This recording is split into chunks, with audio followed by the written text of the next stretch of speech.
Would you look at that thing sparkle? He just pulled this thing out of the trailer, had a little bit of sunshine in the background, and I'm like, I got to get all over that. That thing is pretty. Look at that purple paint job.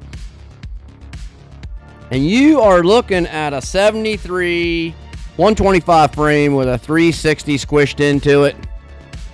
And that there piloting that aircraft is Brian Haney, number 307. Oh, let me tell you what, he's a good dude. I ran into him last year. We raced a lot of the same classes. I was racing the 50 plus and he was racing the 40 plus.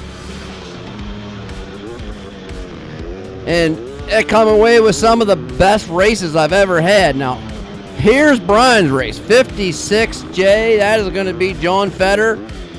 He's in the 60 plus expert class, but I'm sure that Brian doesn't know that quite yet. And he gives Brian everything that he can handle. And not only does this Husky look good, it runs amazing. When this thing's running well, let me tell you. He doesn't leave a whole lot to get out there and get away from him.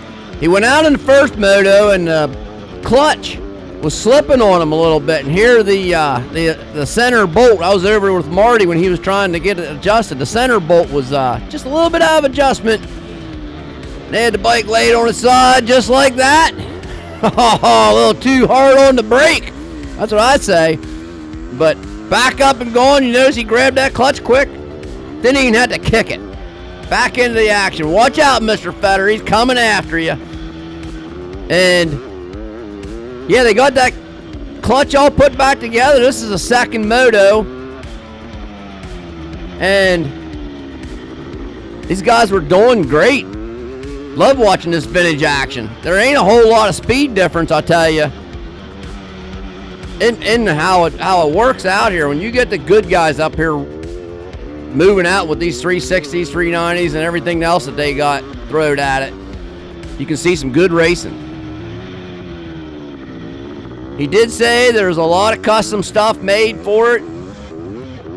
Paint job is definitely one of them, because it's you don't see that purple out there very much, but I'm with them. I got a purple Husky too, and I'm telling you, I think it goes with it. They should have went with it. Now Brian, he gave me a little bit of a background on himself. He's a racer that likes cross country more than he does motocross. And I think there's a lot of you guys out there just like that. He told me that he started out on the modern bikes in the A-Works series. And he really liked that. And he ran that stuff up till 2015, and I got a test. I like the A-Works series as well. Sometimes we'll jump into that just for a race or two, and it's very well run. And I definitely think it's worth visiting every now and then. Then come back to Arma whenever you're done. But ever since 2015, he's been racing Arma with his boys Seth and Ryder. Really enjoys the people and everything around it. And speaking of Seth and Ryder, that's the two things he likes coming to the weekends for the best. And it's a common consensus that this is a family sport. Gotta love it. And oh my God, who did Brian catch up with? That's right, he's back up with the 56J there, going at it again. And I'm going to give you a funny fact about Brian. I would have never guessed this in a million years. Did you know he was a bronc and bull rider? I mean, we're talking a Central Pennsylvania Army vet. He's and he used to race stock cars too, or not stock cars, sprint cars. I mean, his cool factor just went up about 10. God. But on a little bit more serious note, you got to hold a little reverence for his 8 years in the Army with 2 tours over in Iraq. He was an MP over there. Did 100 combat missions, everything from route and reconnaissance, convoy security, and clearing the buildings. He lost a couple guys, He's very proud of his service, and I'm very proud of his service as well.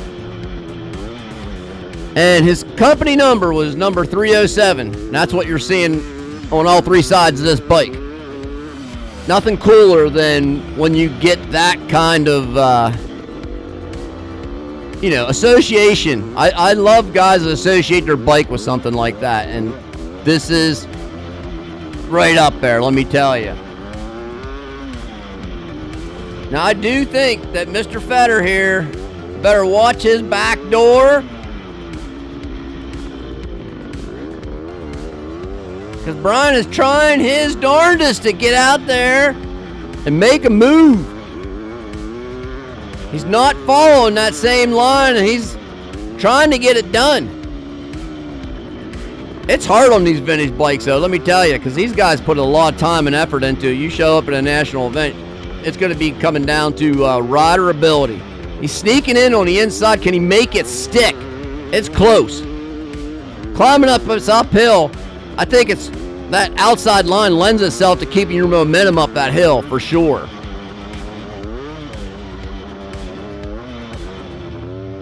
I like to gauge that last jump there by how far down into the dip they get. 2 more laps to go. You land a little bit harder on these vintage bikes. They just don't quite have the shock, and old Bob Bean was measuring them up, making sure that they were within a quarter of an inch of the travel that they allow. He was handing out spacers. I saw it. They had to stick them in your shock to bring the travel down to where it needed to be.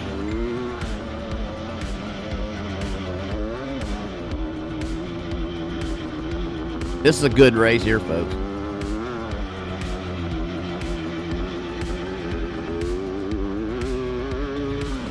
Well, I'm going to back away from the mic, and I hope you guys enjoy the show.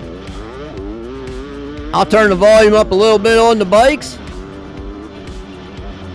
And I'm hoping to get, we're going to have, I think so far on the docket, we got Mike Blackwell, John Ashcraft, Craig Lowry. We might have a spot or two open for the rest of the year. If anybody else wants to, just get a hold of me and we'll throw you in. I think we got either a motocross or a cross country up